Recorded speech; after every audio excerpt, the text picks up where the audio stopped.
the fact that this is the second time on the Nimitz that we've had a witness to something unexplained. This, in a space of 13 years, could potentially be massive for the investigation. Astrophysicist and space journalist Sarah Cruddas and U.S. Marine Intelligence Officer Nick Carnesi land in Dallas, Texas, and head to the last known address of Kevin Thomas, a former U.S. Navy combat photographer who claims to have witnessed a USO off the Nimitz aircraft carrier in 1991. We started this investigation with Kevin Day, who was a witness to the Tic Tac incident on board the Nimitz, the most significant video to come out of the ATIP files. And now here we are with another guy who worked on the Nimitz aircraft carrier, who also seems to have witnessed something incredible, and we need to find out exactly what this was. This it? Yep. You ready? Yeah. Let's hope this guy's in. Hi. We're looking for a Kevin Thomas. You wouldn't happen to be him, would you? No. No? I did buy the house from him about 3 years ago. Oh, really? Okay. Do you, by chance, know if any of the neighbors around here might have been around when he lived here? No, I don't know. Okay, we appreciate your time. Okay. Thank Yeah. you. Thanks, sir. Appreciate it. You bet. Okay, so now the work begins. All right. We need to knock on every door.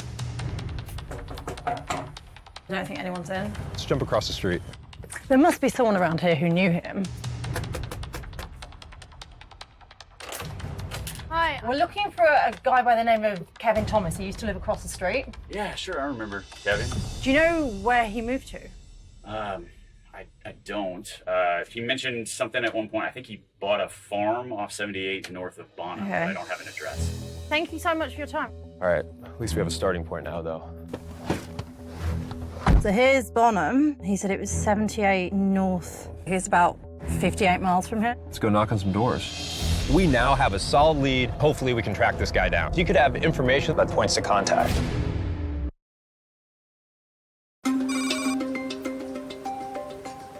Nick Carnesi and Sarah Cruddas are on the ground in Bonham, Texas to secure an interview with Kevin Thomas, a former combat photographer who allegedly saw a USO while aboard the USS Nimitz in 1991. Hi, sir. We really want to talk to you about what you experienced on the Nimitz back in 1991. I'll give you a few minutes.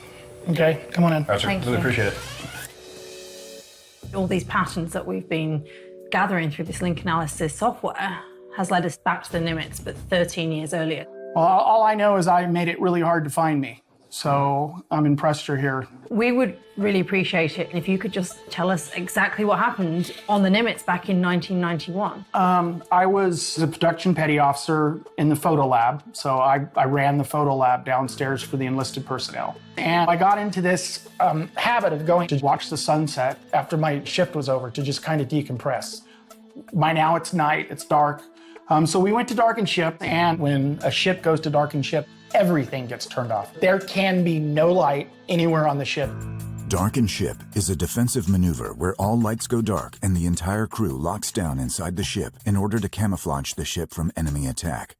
The crew isn't told if an order to go darken ship is a drill or an actual threat. You have a certain amount of time to get inside the bulkhead, or you're trapped outside and you're not going in. And when I went to open up the bulkhead, it was locked. So I figured no big deal, I'll just write it out here. So I found my way to the starboard side of the ship, and I looked around the corner, and there was something about halfway out of the water. It looked like a huge black triangle. I would estimate it was bigger than the Nimitz at about 200 yards away. 200 yards. And the Nimitz is what, 1,000 foot long? I think it's 1,119 or 1,019. It was big. And I just kind of was froze there. I mean, I have this image of it just looking like this clean, dark thing sitting there with no water dripping off it. So did it make a sound? No. Okay. I got a real clear view. It probably raised up 30, 40 feet, and then it was gone. Did you tell anyone about what you saw? I didn't have to. I was at my duty station the next day, and there was a guy at the front office of the photo lab, and he came back to me and said, "There's two guys here to see you." And nobody ever says, "There's two guys here to see you on an aircraft carrier." It's just very, very odd. I had a feeling at that moment, my heart kind of stopped that, uh-oh, I'm in trouble. For being out during the dark out? Yeah, I think that maybe I saw something I wasn't supposed to see, and I'm going to get in a lot of trouble. And were they in uniform? No, they were just in civilian clothes.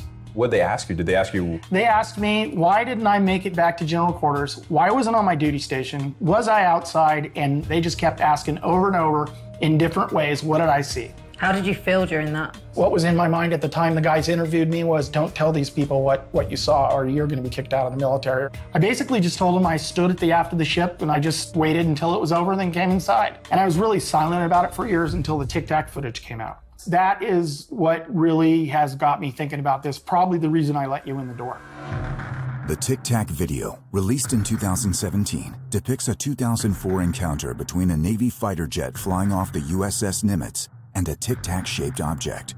The footage was released through the ATIP program and verified as authentic by the U.S. Navy in September 2019. What similarities did you see between the Tic Tac and then yours?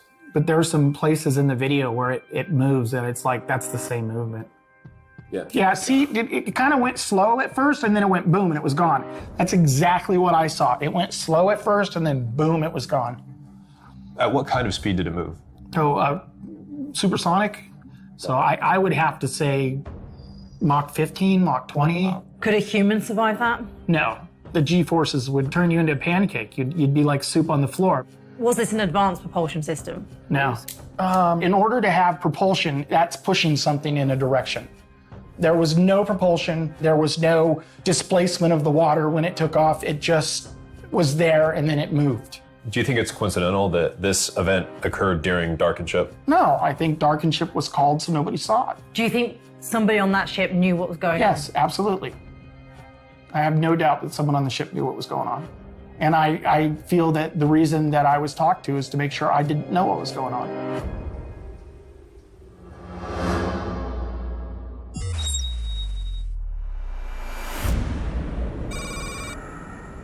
After hearing that, he really sounds like he wants to understand what he saw. I can't think of something that would explain what he's describing. Is it a secret Navy program?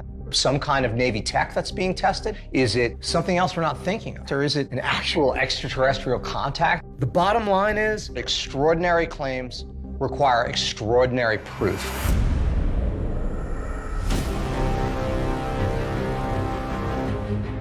It's becoming clear why declassified programs like ATIP exist, and why powerful people like Robert Bigelow are investigating these strange phenomena occurring across the globe, because no person and no government on the entire planet can explain what's going on. Do you think the government had something to hide?